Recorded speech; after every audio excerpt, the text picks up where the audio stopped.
자, 주말 동안 미중 무역 분쟁이 한층 더 격화된 가운데 미국의 잭슨홀 회의가 있었죠. 제롬 파월 연방준비제동 의장의 연설이 있었는데 실망감이 좀 더해졌습니다. 그래서 오늘 국내 증시는 정말 새파랗게 질린 모습들을 보여줬는데 증권부의 양한나 기자와 함께 증시 진단하고 한 주간의 전망들 해보도록 하겠습니다. 안녕하십니까? 안녕하세요. 예, 많이 출렁였습니다. 코스닥 4%대까지 빠지기도 했는데 관세 전쟁 격화가 악재로 적용한 건 맞는 것 같아요. 네, 맞습니다. 미국과 중국의 무역 갈등이 격화하는 양상으로 전개가 되면서 우리 증시의 변동성이 더 커진 여파로 풀이됩니다.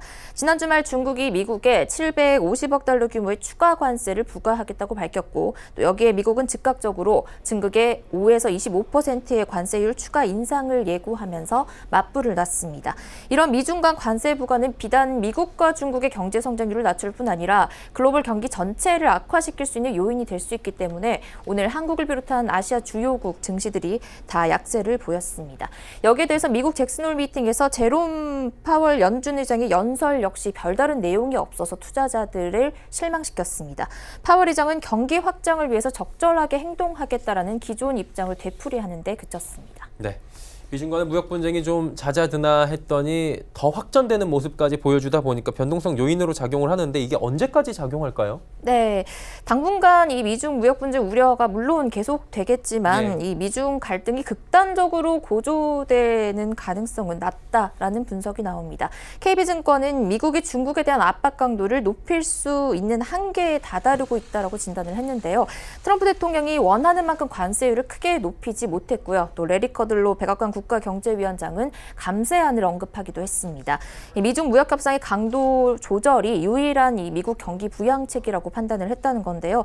특히 지금 미국 대선을 또 앞두고 있기 때문에 트럼프 대통령이 무리하게 나서지는 않을 것이라는 예상도 나오고 있습니다. 이에 이번 주에 있을 수 있는 미중 간 고위급 전화회담이 진행이 될지 여부가 또 새로운 분수령이 될 것으로 주목됩니다. 네, 그리고 일본 문제도 지켜봐야 되는 게 지소미아 협정이 지금 이제 종료가 됐습니다. 연장이 안 되고. 근데 예상만큼 증시에는 큰 영향은 없는 것 같아요. 네, 그렇습니다. 시장 전문가들은 대체적으로 지소미아 종료가 국내 증시에 미치는 영향은 크게 없다라고 진단을 하고 있습니다.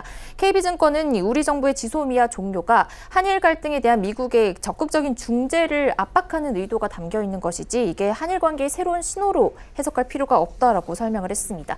다만 일본의 추가 수출 규제 조치가 있게 되면 이게 또 우리 증시에 큰 부담으로 작용을 하기 때문에 지수 하락이 불가피할 것이고 이렇게 되면 코스피 지수가 1900선 붕괴가 될 가능성이 높다라는 관측이 나오고 있습니다. 네, 그렇다면 월요일부터 또 블랙 먼데이에 가까운 시작을 했는데 이번 주는 어떻게 흘러갈지 궁금합니다. 전망 어떻습니까? 네, 우선 이번 주는 계속해서 이 대외 불확실성으로 인한 우리 증시 변동성 계속될 전망이고요. 때문에 증시가 강하게 반등하거나 하는 모습은 기대하기 어려운 상황입니다.